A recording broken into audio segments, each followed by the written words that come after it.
Alright guys, we're out here. We're going to shoot the muzzleloader some today. We're going to continue the test that I started back in January. I haven't shot this gun since January the 28th. It was -4 degrees that day when we were shooting it, and I shot it 5 times that day. So we're going to get it out again today and shoot it some more. It's about, I think it's supposed to got up to 49 degrees today, and it probably did. A lot of the snow's melted. It's super sloppy mud out here today.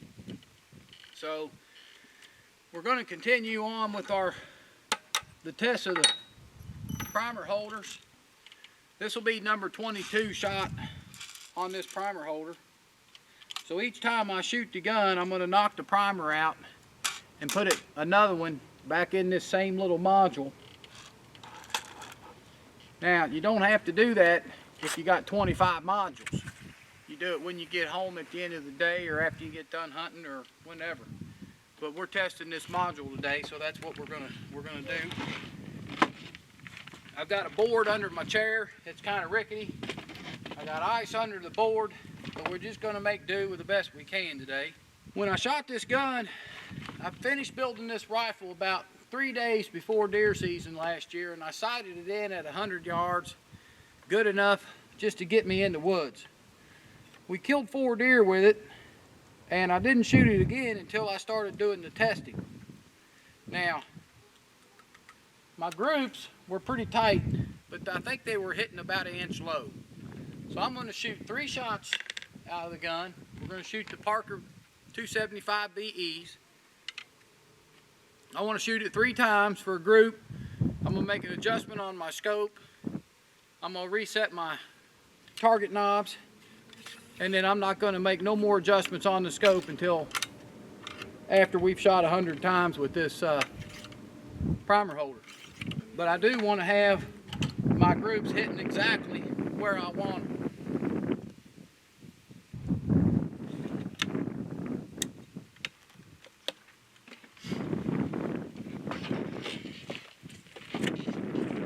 Chronograph set up out there, so we are going to chronograph these loads today and compare them to what I was getting back when it was 4 degrees. The chronograph says it's ready. Okay, that was shot number 1, and it is right on the orange dot. 100 yards. I had 3,002 feet per second. Knocked the primer out.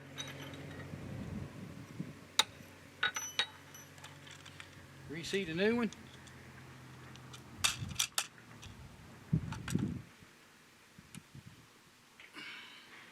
We'll load the gun up again. I've got several pre-measured charges here. I probably got close to 30 in the box. I buy these little tubes from Sinclair, and they work pretty good to hold my gunpowder. I would like to have a little powder funnel to put on the top of my muzzle, so when I just dump my powder in, it's a little easier. And I had one, but a customer of mine called and needed one. My barrel was the same size as his barrel, so instead of taking the time to make him one, I just sent him mine, and now I'm done doing without. Okay, push it down, light load pressure.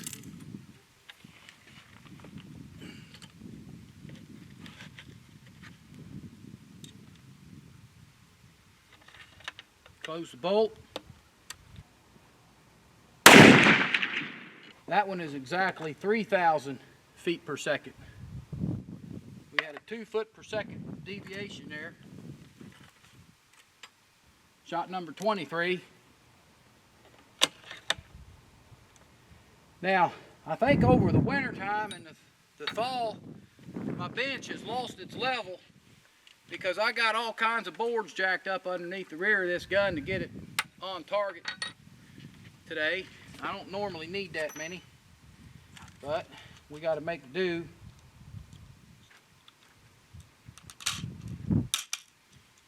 Okay, we got our primer put in.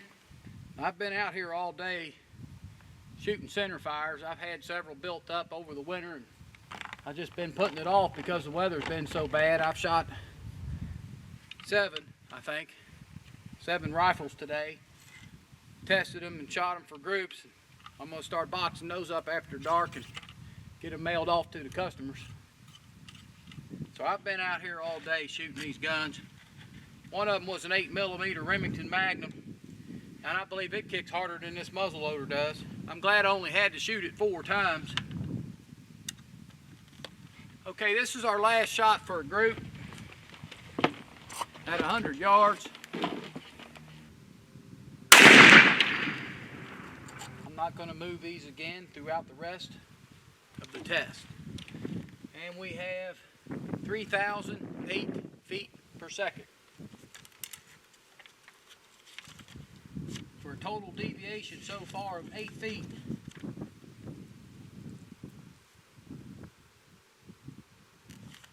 And we're going to have to ride out there and look at the target to satisfy some curiosities. Alright guys, we ran out here to this target to look at it real quick. There's my shooting bench up there, 100 yards. And if we turn around 180 degrees right here, here's the target that we're shooting at today. I got 4 dots on there for 4 different types of bullets. And here is my 3-shot group from my 45 caliber smokeless muzzleloader, shooting 78 grains of IMR 4198. That was a cold bore shot plus 2 shots after that. Gun hasn't been cleaned or shot since January 28th when we did those tests out here at -4 degrees. Now I am getting about 40 feet per second, maybe not that much, I'll have to figure that out. Maybe 30 feet per second faster now that it is a little warmer. But even at -4 degrees, we had no problems with the gun. I gotta look at that again, just to make sure. There is 3 bullets in that hole, ain't he? I believe so. Here's one over here, you can tell, and the other 2 must have went right through that hole. I'm gonna say that's less than 1/100,000th of an inch MOA. If I can do that at 100 yards, that'll carry all the way out to 500 yards, providing wind don't get you. But the gun is definitely capable. Let's go shoot some more bullets. I've got 3 different kinds of bullets. I sized these in the sizer, same sizer that I use for the 275 BEs. I'm not sure how they're going to fit in the barrel, whether they're going to fit as loose as my BEs fit or if they're going to be a little tighter. I know the Hornady bullet that I swaged went through the die a little tighter. It was a little harder to push through, so it may fit the bore a little tighter. And what we have, I've got some Spear Gold Dot 45 ACP bullets. They measure 451 when you get them out of the box. They're 230 grain. I've got some Hornady FTX bullets. These are the one that swaged a little hard. They're 225 grains. I've shot a few of these in the past. Wasn't real happy with the accuracy of them, but they did shoot fairly decent. And then I've got some Hornady XTP 185 grains. I've never shot these, so I'm kind of curious to see what they're going to do velocity-wise and group-wise. Now, all my powder charges are weighed out to 78 grains. I'm going to be safe shooting 78 grains behind all these bullets because I'm getting lighter weight in the bullet. I'm going to gain velocity. If I was to step up to a 300 grain match hunter or a 325 grain match hunter, I would lower my powder charge accordingly.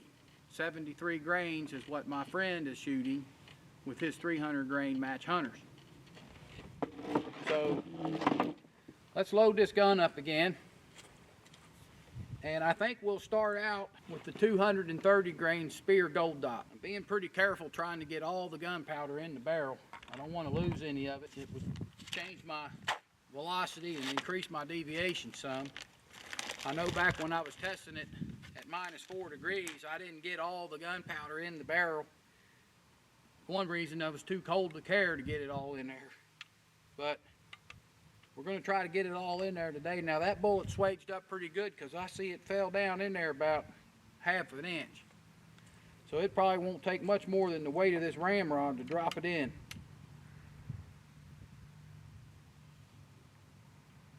Almost. There it went, all the way down. But I always push it down on the powder just to make sure. Personally, that fit a little bit looser than I would want it to fit. If I was going to shoot these, I'd make another size and die.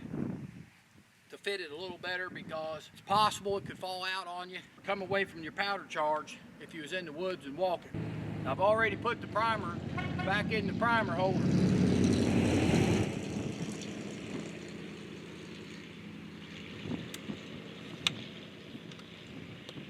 I'm going to check the velocity, and I'm going to shoot at the second dot on the target out there and see what happens. I'm pretty happy with that bullet. I hit the orange dot right where the rest of them hit, and we got 3,026 feet per second out of it. So picked up a little velocity because it's a little bit lighter bullet. So now I'm going to write that down here in my little book. We know what the BEs are capable of doing. So I only needed to shoot 3 of those, but these bullets we're going to go ahead and shoot 5 of them. I'll shoot them all at the same target just to see what kind of group we can get out of it. Now, I do use a larger flash hole than most. It's 41 thousandths. I've got people concerned about the gunpowder when you pour it in, going down and falling through the flash hole and maybe getting in your action or on your bolt face or something. I'm not going to say that that's impossible, but it's highly unlikely because as this powder falls down in there, it's just free falling. It's going to hit and land sideways. In order for it to go through that hole, it would have to line up with that hole exactly perfect as it was falling, and the chance of it doing that is slim to none. The little granules, I'm going to measure these when we get back inside, but the little granules on this 4198 has got to be almost the same size as the hole that I drilled in my plug. So the chances of them going through would be pretty slim. Now, we would have a problem if we were using BLC2 or Winchester 748, a ball powder. H380 wouldn't go through there because their balls are kind of flat. They wouldn't go through. But the BLCs, that powder might go through it. But I don't know anybody that shoots a ball powder in these muzzleloaders, so I'm not worried about that at the moment. That bullet fits pretty loose. Looser than I would want it to if I was hunting, like I said.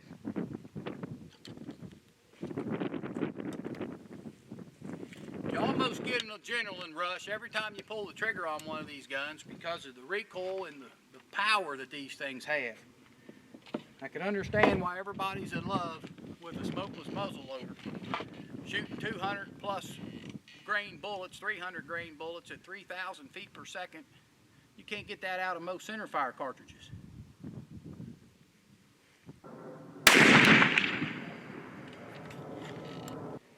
That one is up and to the left, maybe a half an inch, and it's 3,033 feet per second.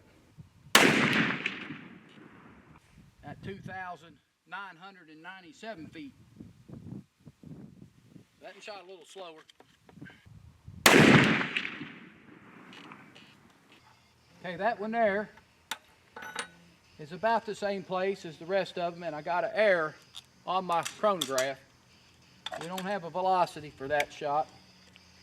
This will be the 5th shot with these 230 grain Spear Gold Dot pistol bullets. They shoot plenty accurate enough for somebody that just wants to plink around in the backyard or have their buddies over and shoot this thing 8 or 10 times. You don't have to launch a $1.25 bullet down every time you shoot. And if you're shooting at 100 yards, you hit a beer can full of water every time. So plenty accurate enough. They're even accurate enough for deer hunting out to probably 200 yards. Okay, and that was the worst shot of the group. I'm going to say it went up. It's about 1.5 inches high.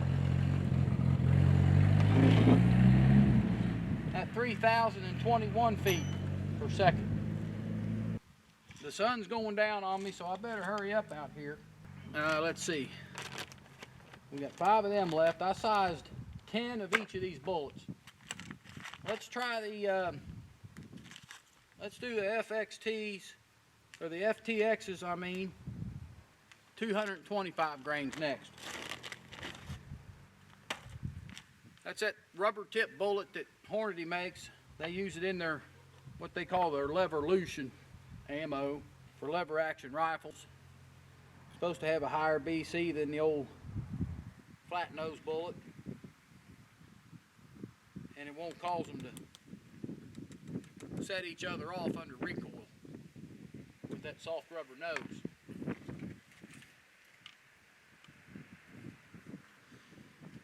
Now that one sits a little bit tighter in the barrel.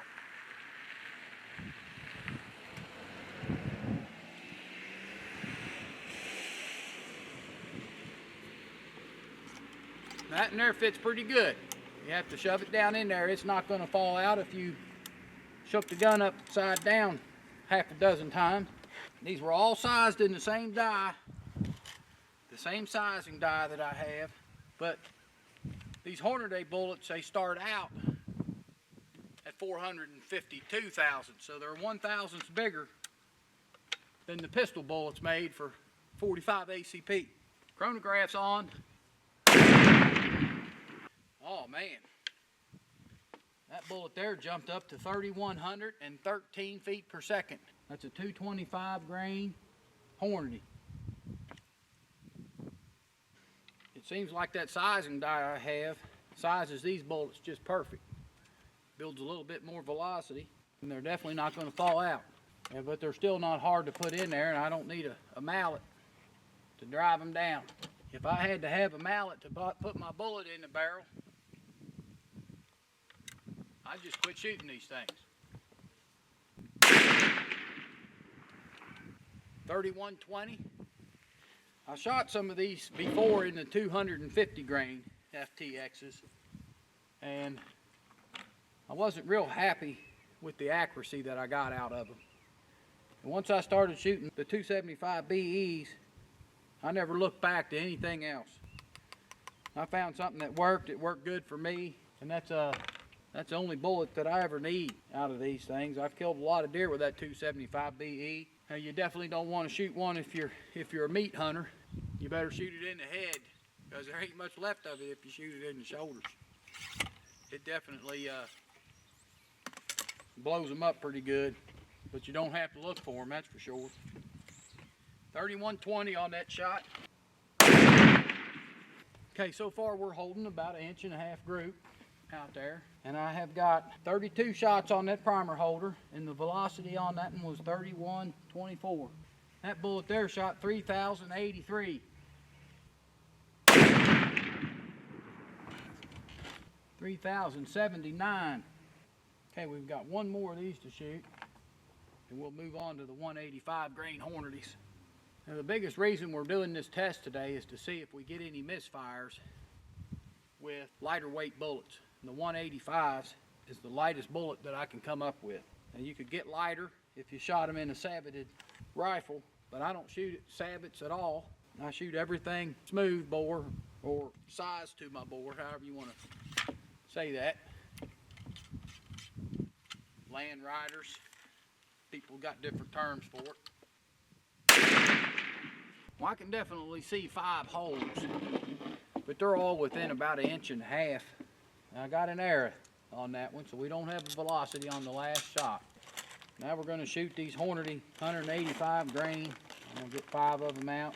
185 grain XTP. They're a little hollow point. They're pretty short, but they're soft, so they should pick up the rifling pretty good when you pull the trigger.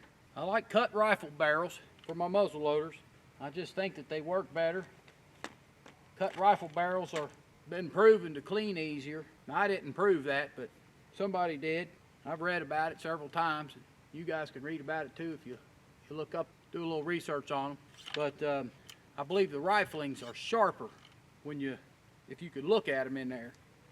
The edges are more sharp instead of rounded over like on a button rifle barrel, and they definitely pick up the rifling a lot easier, in my opinion, than a button rifle barrel will. So if you guys are thinking about building one of these guns, I'd highly recommend that you look at somebody that uses cut rifle barrels, and that would either be Krieger, Brooks, the Bartland, and there's a few others out there, but those are the ones that I use. I use mostly Krieger.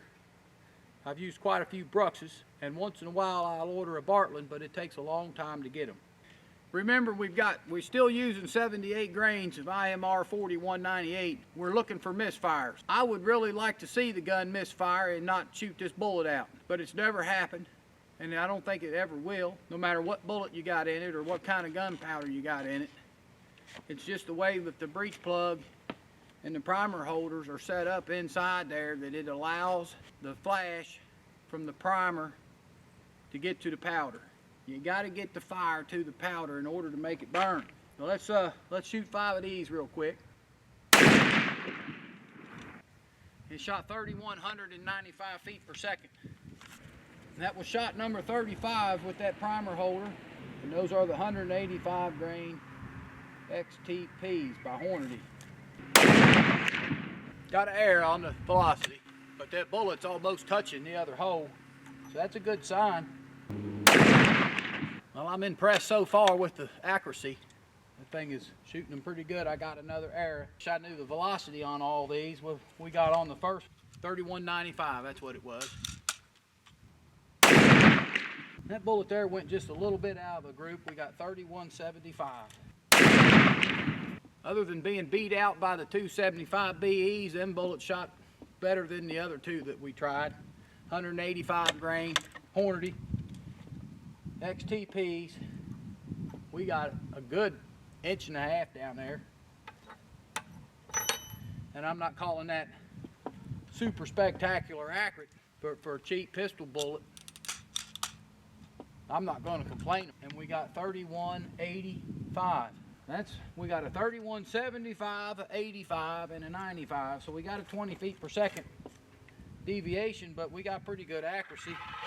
Okay, I'm going to move the chronograph out of the way, and we're going to make a couple shots at a Gong I've got out here. It's 185 yards. We're going to move it down it'll be about 285 yards. And I'm going to have to probably go in and get some more gunpowder charges.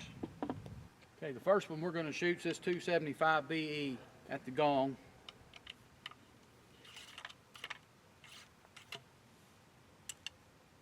Okay guys, I put the camera up behind me now so that you can see the target that I'm shooting at. And we've got the gun loaded with a 275 BE. All I got to do is put the primer in it.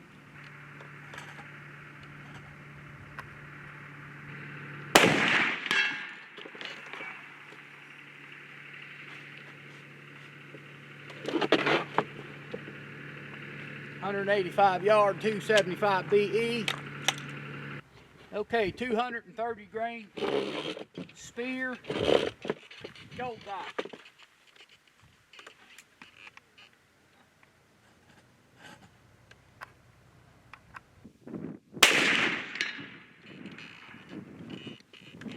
Another hit.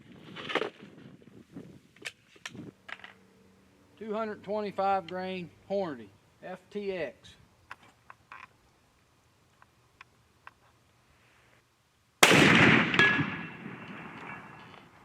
All right, we got the 185 grain XTP in there.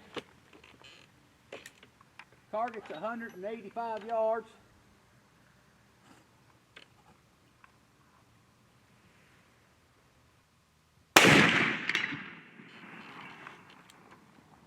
And just like I expected, another hit. So now we're going to measure out. We need 4 powder charges. I'll go ahead and measure them out real fast, and I'm going to move that Gong back as far as I can get it today. We got no leaves on the trees, so I can get it pretty far back to field and still see it.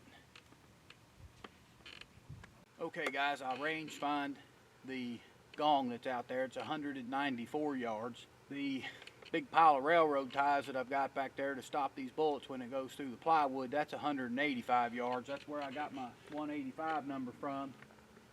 But Gong from the bench is exactly 194 yards. So we're going to go move it.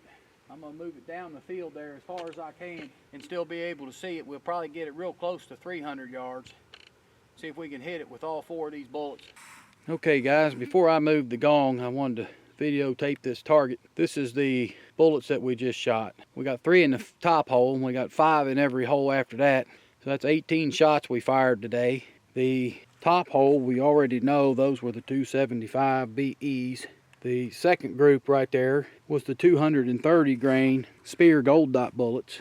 Our third group was the Hornady 225 grain FTXs. And the last group, which is impressing me pretty good, is the 185 grain Hornady XTP pistol bullet.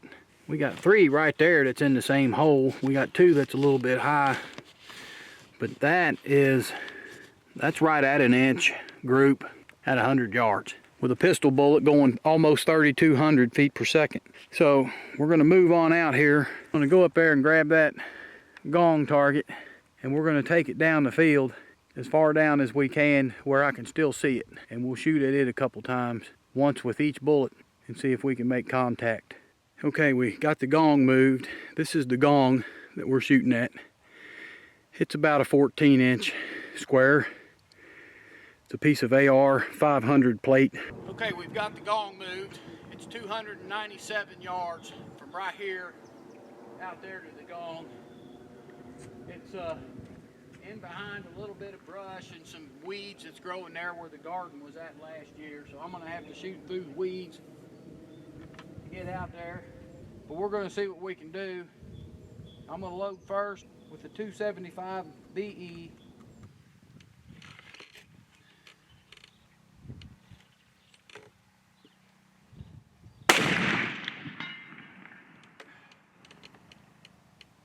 That was a hit.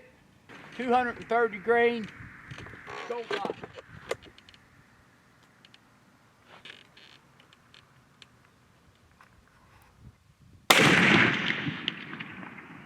Well, that gold dot did not hit it. Okay, here we go with the second one. 230 grain.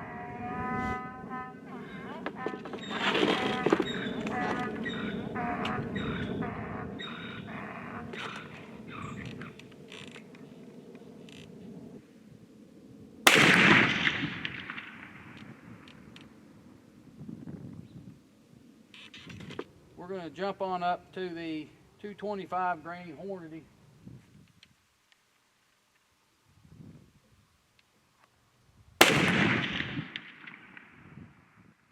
Okay, we missed it with that bullet too. We've got 3 more powder charges. We'll shoot them till they're gone. Let's try the 185 grain.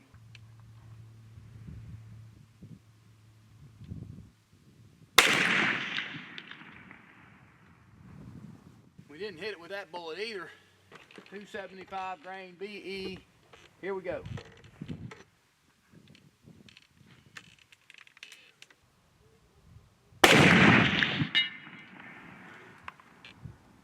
Hit number 2 with the BE. So I'm going to shoot one more BE. Okay, we hit it again. I found one more powder charge. Okay, I had to go in and get another battery for the video camera. We got 1 shot left. I was just informed by my cameraman that he could see those other bullets hitting branches right out here in front of us. He said you can see it in the video camera. So when I edit this thing and put it all together for you, maybe we'll know why those other bullets wasn't hitting the target. But the 275s are sure getting out there and doing the job for us.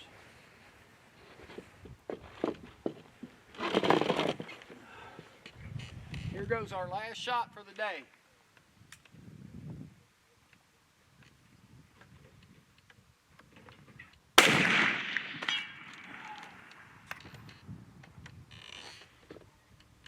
And that one was a hit. So the 275 BE bullet hit that Gong every time at 297 yards. Our other bullets didn't hit it, not once. Now, I'll shoot these some more another day and try to figure out what the drop is on these bullets. Maybe we can start hitting it. And I'll try to clear these branches out of the way before we shoot it again. And maybe that'll solve our problem. But the test today was to see if the light bullets would cause a misfire in the gun, and we didn't have any misfires, shooting 78 grains at 41.98. Okay guys, before I pack the camera in, I just wanted to finish up on letting you all know that I've got 51 shots now on these primer holders. I haven't taken the breech plug out of the gun, and I have not cleaned it for 51 shots now. And it seems like the primer holder is holding up good. I don't see that it's changed any from shot number 1 to shot number 51. So we're in good shape on those. When we get the 100th shot off on the gun, we'll pull the breech plug. We'll measure the hole in the breech plug and see how much it has enlarged. I expect it to enlarge a little bit, but we'll just have to figure that out when we get to the 100th shot. Hey guys, I just got done editing the video that I made yesterday of testing the 45 caliber muzzleloader. Yesterday we shot the 275 grain BE bullet. We shot a 230 grain Spear Gold Dot pistol bullet. We shot a 225 grain Hornady FTX bullet, and we shot a Hornady 185 grain XTP. Now that bullet is really short. I was surprised with the accuracy that we got out of this bullet because of being so short. But it definitely performed pretty well for us. Now, here's the targets that we shot yesterday. I figured the MOA out on each group. The 275 BEs shot an MOA of 0.160. The Gold Dot bullets shot a 1.710 MOA. Our Hornady FTXs 225 grainers shot a 1.455 MOA. And the Hornady 185 grain XTP bullets impressed me quite a bit with a 0.960 MOA. That's plenty accurate enough for just having some fun shooting outside in the backyard or at the range and not costing you a ton of money to shoot the bullets. So we did pretty good there. Now, I did notice in the video, my cameraman was right. These bullets were hitting some branches. Even the 275 BEs, just about every one of these bullets hit that same branch. I don't know how I didn't see it in the line of sight, but the way the sun was going down or something, I just didn't see that branch because I hit it just about every shot. I think I hit it with every shot, but you could see the dust fly off the branch when the bullet hit it. The 275 still made it to the gong. It didn't deflect it accuracy enough to keep it from hitting our gong, but the other 3 bullets didn't make it to the gong after it hit the branch, and you can actually see the bullet flying through the air. You can see its vapor trail, so you can tell the path that it took, and a couple of them dropped right down as soon as it got to the gong. We're going to give these bullets another try someday when I've got more time. I'm going to finish testing the rifle. We've got 51 shots now on this primer holder, and we've got 49 to go. And it looks perfectly fine to me. There's no carbon buildup inside. All we got to do is knock a primer out and put another one in. We're ready for another shot. So I hope you guys enjoy watching my videos. I enjoy making them, and I'll be making some more for you. Let me know if there's anything that I can do for you, and I'll be glad to help you out.